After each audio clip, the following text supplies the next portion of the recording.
ওই হার কিপ্টের দলেরা, জানি তোরা কোনোদিন ঈদের দাওয়াত দিবি না, একদিনও ফোনও করবি না, জানি তোদের মন নাই। আয় আয়, আমি তোদের দাওয়াত দিলাম ঈদের দিন, তোরা সবাই আমার বাড়িতে এসে লাচ্চা সিমুই থেকে শুরু করে ঘুগনি থেকে শুরু করে যা মন চায় খাবি। আমি তোর মতো হার কিপ্টে না, তোদের অগ্রিম ঈদের শুভেচ্ছা জানাই। তাই তোরা কেউ যেন ঈদের দিন মিস করিস না, সকলে ঈদের দিন আমার বাড়িতে এসে হাজির হো।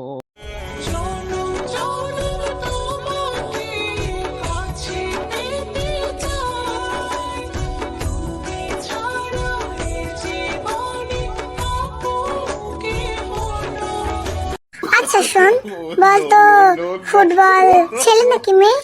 আজব তো, এ আবার কেমন প্রশ্ন? আমি পারি না, তুই বলে দে। দুই দলের 11-11-22টা ছেলে যার পেছনে ঘুরে, সে কি মেয়ে না হয় অন্য? ভাইজান, মেয়েদের বিশ্বাস একটু কম করে কইরেন।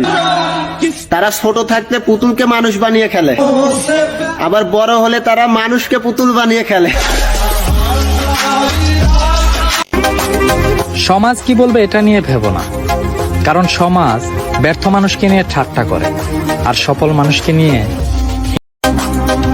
শূন্য পকেটে মানুষ চেনা যায় আর ভর্তি পকেটে মানুষ কেনা যায়। জীবনটাকে পরিবর্তন করতে হলে টাকায় সুন্দর পুরুষ, রূপে সুন্দর নারী, শখের বয়সে অর্থের অভাবের কারণে ছাড়তে হইল আমার ঘর বাড়ি। বইচা, আমিও না তোর মতোই খুব একা, শুধু বইচা থাকি আর একজনের কথাই ভাবি। তেঁতুল পাতা চিরো চিরো তেঁতুল লাগে টক, তোমার সাথে প্রেম করিতে আমার বড় শখ। আকাশেতে উড়ে টিয়া, নিচে পড়ে রক্ত, আজকাল মেয়েদের মন বড় শখ। বন্ধুকে 3বার কল দিছি, রিসিভ করে নাই। পরে মেসেজ দিছি, ওই মেয়েটা তোর নাম্বার চাই। এরপর বন্ধু 30 বার কল দিছে, আমিও রিসিভ করি নাই।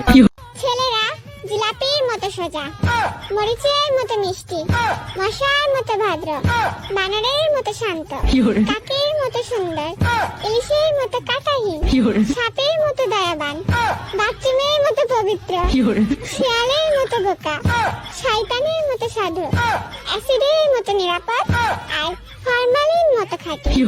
সো মেয়েরা, বি কেয়ারফুল।